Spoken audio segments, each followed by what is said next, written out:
everyone. Okay, today's video is how to work out your prices for your handmade products. Now, this is a really important one, really important one. And if you can get it right at the start, unlike me, you are going to be really on track to get a successful business from the very beginning.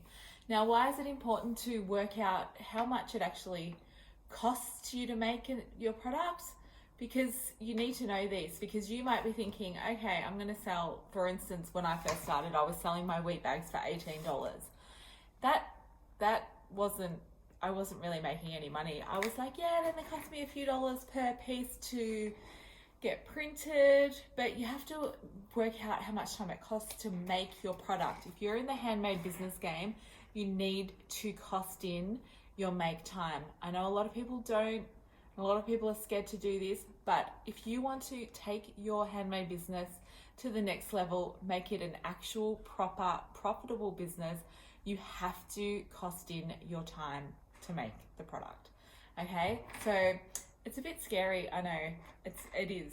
And sometimes you might find that the product you're trying to sell, when you do cost in your make time, it just blows it out of the water and makes it just not a viable option to sell. And that can be sad, but you know what? You need to know that. You need to know if your product is viable, because you don't want to do what I've been doing, which is you get a wholesale, especially this is probably more towards wholesale as well. So you get a big wholesale order. Yay, fantastic. You invoice your lovely customers. They pay you. You've got all this money in the bank. Woo! Then you have to pay for your printing of your fabric. I have to pay for my wheat. I have to pay for all these things. Once I've costed it out and then spent the time making the order, I find that my bank account is back to zero again. So I'm just literally, I have been for the last 5 years chasing my tail. Money comes in, money goes out. Money comes in, money goes out. So clearly I have some issues with my profit margins. And that is what 2020, I'm getting them all sorted. So we're in February right now, halfway through February.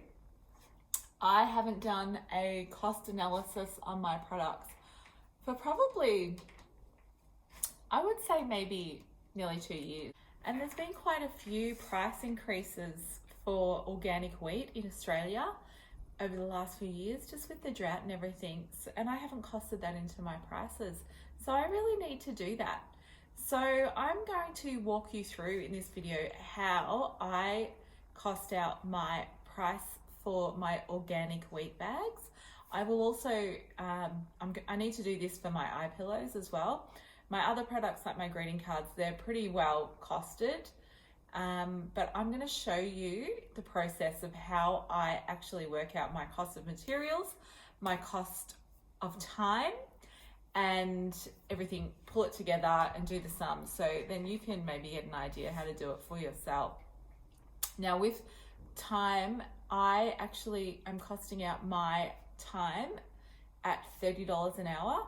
The reason I'm doing this is it's a bit more than like a minimum wage price, but I believe, you know, I'm running my own business. I need to be sort of valuing my time a little bit. And then obviously once I'm super profitable, I'll up that right up to like, you know, $50, $60, $70 an hour if I'm doing really well in my business. So I'll only be doing tasks that are super viable and profitable. But for now, I think $30 an hour is reasonable. And I'm going to work it out on that. So I'll show you exactly how I do that. So I've set my timer to work out how long it takes me to create my wheat bag from start to finish. I've included the cutting of the original calico that I send to my printer. Then I've included cutting out the fronts of the wheat bag and the backs of the wheat bag. And then I stitch them all together.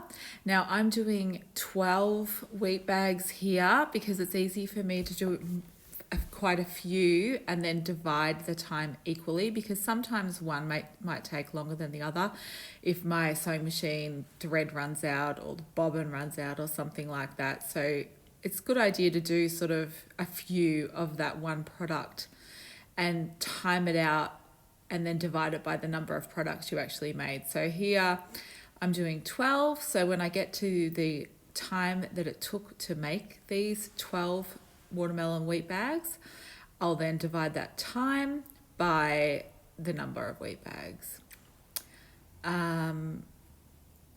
So you need to do that too for your products if you're not sure how long one product actually takes you to make. So it ended up taking me 90 minutes to make 12 wheat bags. It was 85 minutes, but I added in an extra 5 minutes for the tags that I didn't make in this time. So what I need to do then is 90 minutes divided by 12, which got me to 7.5 minutes to make one wheat bag. So I now do 60 minutes divided by 7.5 equals 8. So that tells me I can make 8 wheat bags in 1 hour. Now, based on the hourly rate that I've chosen, I will do $30 per hour divided by 8 equals $3.75. So it cost me $3.75 to make my wheat bag. Next, I want to work out the cost of my wheat. So I get my wheat in 20 kilo bags and it costs $47.35. I've weighed my wheat bags and the average weight is 750 grams. So then I take the 20 kilos divided by 0.75 equals 26.67. So that means I get just over 26 wheat bags out of one 20 kilo bag. So to work out the final price, I do $47.35 divided by 26.67, which gives me $1.78 cost per wheat bag. Now the next thing we're going to work out is the cost of fabric. So to do this, I have got my calico cost $4 per meter. I get 4 print squares per meter. So the print squares are what I cut up and send to my fabric printer. So one print square costs $1. Now I get 3 wheat bag images per print square, which means I do $1, which is the cost of fabric, divided by 3. That means for each wheat bag print, it costs me 33.33 cents.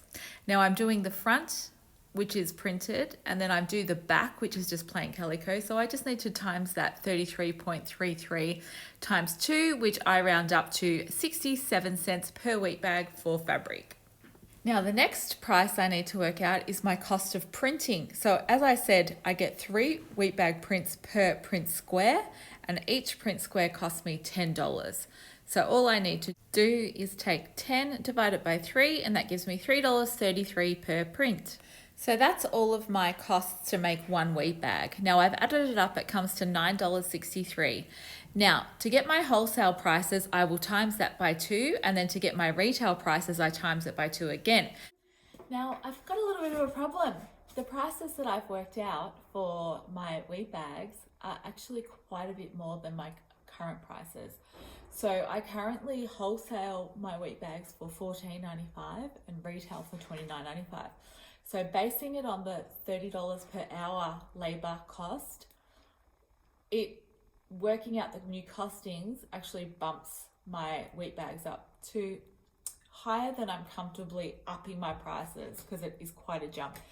So what I did is reworked out some prices at different labor costs per hour, and I've gotten it to $21 per hour. So it's not the $30 per hour that I'm wanting to work for at the rate, but this is a temporary measure to make sure that I'm upping my prices to a reasonable amount. But what I need to do now is be aware, when I'm making my wheat bags, I'm working at $21 an hour. So it's less than I want to be working at. And in the next 3 months, I'm going to keep it at that price and see if I can get some of my other costs down. So maybe I can find my organic wheat a little bit cheaper. I might also explore my calico, see if I can buy a calico from a new wholesaler perhaps. And my printing, I really can't, that's probably not going to get much cheaper, because I do want to stay with my current printer, who is another local small business, and I'm really happy with them. And part of my business model is to support other local businesses. So it really would be, I could go and get my prints done in China for probably 20 cents compared to $3.33. But one of my core values in my business is the sustainability side of it and keeping things as local as possible to reduce my environmental impact. When I take my prints to get printed, I drive half an hour. They don't have to come on a gigantic shipping container or an aeroplane from halfway across the world. You know, I know that China's not halfway across the world, but you know what I mean. My business is based on those principles and those ethics. So that when you're working out your prices, that might not be one of your higher priorities, which, you know, everyone's different. Everyone has their main values in their business. So that's something you do need to consider. So what I'm going to show you now is my new prices worked out based on, instead of the $30 per hour rate, the $21 per hour rate. And like I said, I'll be making these wheat bags knowing that that's probably one of the first jobs that I need to try and outsource to somebody else who I can pay, you know, a junior perhaps, if one of my children who are teenagers want to come and learn, maybe they might be a good option, or somebody else, you know, another local parent who just wants a part-time job. If I can pay them slightly above the minimum, which is around $21, $22 mark, then I'm within this new price that I have worked out, which is still definitely an increase on my previous prices. And it was actually quite shocking to me when I did this price analysis to realize how under the price I have been charging. So this is my new costings based on $21 an hour. So as you can see, it brings it down to $8.50 per wheat bag, times by 2 is 17, which works great for me because my new wholesale prices will be $16.95, so it's just 5 cents out, and my retail prices will be $34.95, and it's asking me here to do it at $34. So that works out quite well. So guys, that's how I worked out my pricing. Now, the next final step before confirming the new price increase, I just did a little market value test. So I just Googled organic wheat bags Melbourne and just saw what was out there, and just to see, because if you are selling for a price that is way under market value, even once you've worked out your costings and that's the right price, if you're way under, you may want to just add up a little bit extra to get into where the market is anyway. And likewise, if I had have stuck with my $30 an hour labor cost pricing, to be selling retail my organic wheat bags for $40, it's just, that's really taking it to the higher end of what's out there at the moment. And maybe one day I'll be doing that. I'll get there and I can sell them for $45 each. But at this point in time, going from $29.95 to $40 was too much of an increase for me. But when I did do the market analysis, looking at what's out there in the organic wheat bag world, the pricings are around sort of the $35 to $37. So for me, I was comfortable increasing my retail prices from $29.95 to $34.95 because I was probably underselling myself a little bit, to be honest. So that's how I've worked out my prices, my product prices. I'm now going to go and do that again on my iPillows and my mini rice bags, just to make sure that I'm in the right zone of prices, because you can see I'm wearing different clothes. When I did the initial cost analysis, I was really upset. I was really disappointed that I've been selling myself short for quite a while, just because I didn't know the numbers. In business, that is the number one thing. You need to know your numbers. If you don't know your numbers, you're blind. So if I can really encourage you to do anything in your business, if you don't already know your exact pricing, just sit down, spend a day, work it out, because it might be shocking to you if you're selling things for a lot cheaper than you should be, but at least then you'll know, and then you can make improvements, either one giant leap or step-by-step improvements to make sure that your prices are set right for you to succeed in your handmade business. So that's all for today. I hope you've enjoyed this video. I'd love to see any comments that you might have, any suggestions, if it was clear to understand or if it wasn't, feel free to let me know. And in the meantime, if you can like this video and subscribe to my channel, that would be amazing. Once I'm at 100 subscribers, I can start doing my own little thumbnails instead of you just getting some random slot of the image. And I can't wait to next week's video, which I'm not sure what will be yet, but it might, I'm thinking it'll either be how to set up your Etsy shop or how to approach wholesalers. It'll be something fun. Okay, thanks guys.